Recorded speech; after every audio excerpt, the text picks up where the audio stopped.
In this video, we'll give you a quick tour of your new Cricut Maker 3 cutting machine. But first, if you haven't yet activated your machine, make sure you do so at cricut.com/setup. If you already use Design Space, it's even easier. From the menu icon, just select New Product Setup and follow the prompts to your machine. Okay, back to the machine. The power cord plugs into the back. To open the machine, lift the lid, and you'll notice the door opens automatically. Be sure to remove this protective foam piece right now. You won't need it again. This power button turns the machine on and off.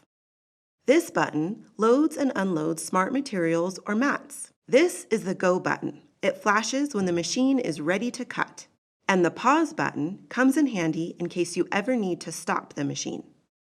As you make your project, the Design Space app walks you through when to change out pens and tools in clamps A and B.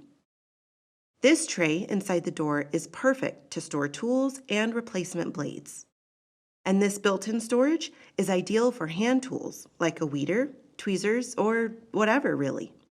Use this slot for your phone or tablet. This USB port will keep your device charged up.